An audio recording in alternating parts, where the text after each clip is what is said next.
Hello viewers, আপনারা যারা Walton smart TV কিনেছেন যেগুলো রিমোটের মাধ্যমে ভয়েস কাজ করে থাকে, এই রিমোটগুলো কিন্তু সাধারণত বাইরে পাওয়া যায় না। কিংবা আপনারা যখন প্লাজায় যাবেন তখন রিমোট কিনতে গেলে বলে যে ভয়েস কাজ করবে না, এই ধরনের প্রবলেম আপনারা ফেস করে থাকেন। তো ওয়ালটন নতুন একটি রিমোট নিয়ে এসেছে। এইটা আপনার টিভির সাথে টিভির সাথে কিন্তু কানেক্ট করে নিতে পারবেন। কানেক্ট করে নিয়ে আপনি নতুন টিভি কেনার সময় যে রিমোটটা পেয়েছেন সেই রিমোটের মতোই এইটাতে সার্ভিস পেয়ে যাবেন। এই ক্ষেত্রে অবশ্যই আপনাকে কি করতে হবে, আপনি বাসায় যে টিভিটা ব্যবহার করছেন এই টিভির মডেল নাম্বারটা জেনে নিতে হবে।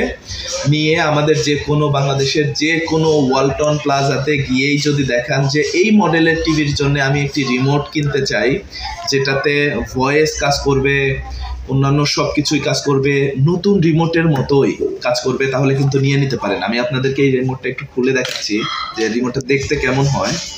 আপনাদের অনেক সময় মনে হতে পারে এই যে রিমোটটা এরকম হবে, আপনাদের মনে হতে পারে যে এটা তো টিভি রিমোটের মতো না। হ্যাঁ, টিভি রিমোটের মতো না, কিন্তু এই রিমোট দিয়েই আপনার সব কাজ কিন্তু করে ফেলতে পারবেন। এই যে এই রিমোটটা, হ্যাঁ, এই রিমোটের মাধ্যমে আপনার ভয়েস থেকে শুরু করে, যে এটা হচ্ছে ভয়েস বাটন, এটা দিয়েই আপনার ভয়েস কমান্ড নিবে। এইটা দিয়েই আমাদের ওয়ালটন টিভি, স্মার্ট টিভি যেগুলো আছে যেগুলোতে ভয়েস কাজ করে, সেইটাতে এই রিমোট দিয়ে আপনারা অতি সহজেই ভয়েস কানেক্ট করে নিয়ে আপনি আপনার সমস্যা সমাধান করে ফেলতে পারেন। তো ধন্যবাদ সবাইকে।